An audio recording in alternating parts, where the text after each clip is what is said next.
The Gospel of the Holy Mother, recorded by Sarayu Bala Devi, page number 58, 4th September 1918.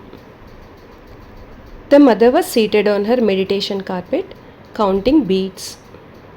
The evening service was over. A sister-in-law of the mother came there and said to her, "Please set my mind right. I am full of worries. I do not wish even to live for a day. I shall make a will and leave all my property to you. After my death, you execute my will." The mother laughed and said, "When are you going to die?" Suddenly she became grave and reprimanded her for her foolish thoughts, which she attributed to a heated brain and idle life.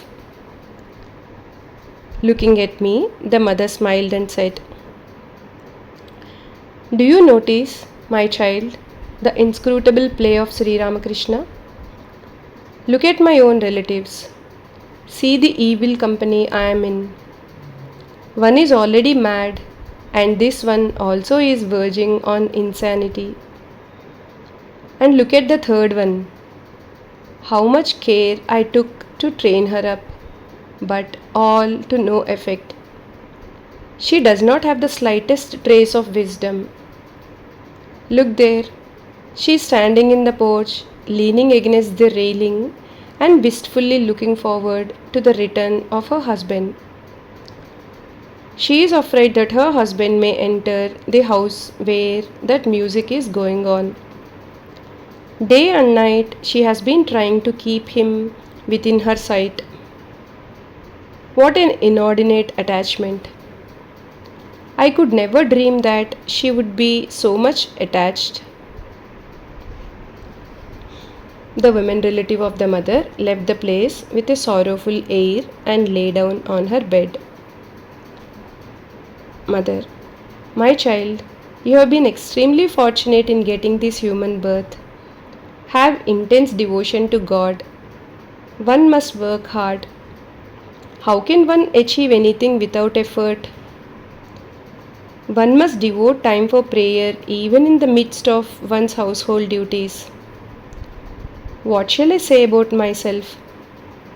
Dear, in those days at Dakshineshwar, I used to get up at 3 o'clock in the morning and sit in meditation. Often I used to be totally absorbed in it. Once, on a moonlit night, I was performing japa, sitting near the steps of the Nahabat. Everything was quiet. I did not even know when the master passed that way. On other days, I would hear the sound of his slippers, but on this day I did not. I was totally absorbed in meditation. In those days, I looked different. I used to put on ornaments and had a cloth with red borders. On this day, the cloth had slipped off from my back owing to the breeze, but I was unconscious of it.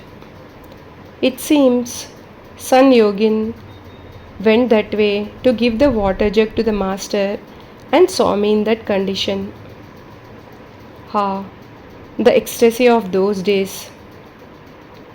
On moonlit nights, I would look at the moon and pray with folded hands. May my heart be as pure as the rays of yonder moon.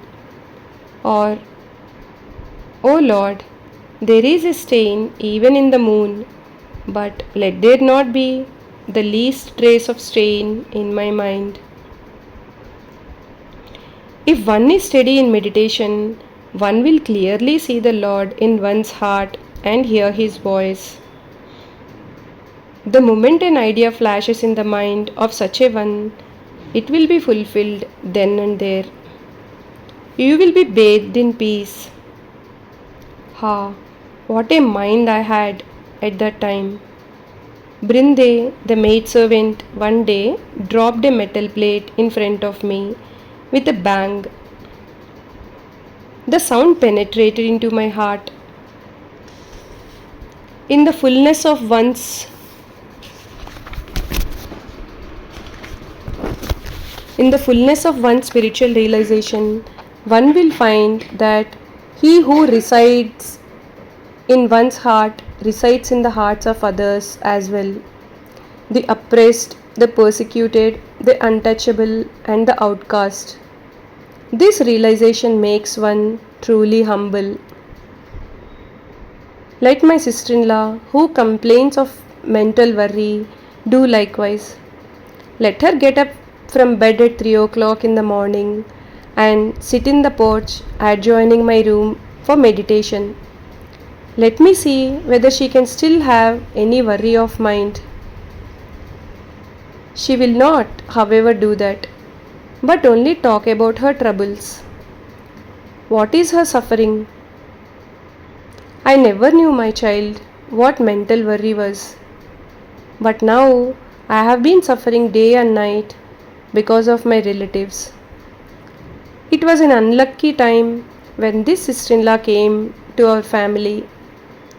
All my sufferings are due to my efforts to bring up her daughter Radhu. Let them all go away. I do not want anybody.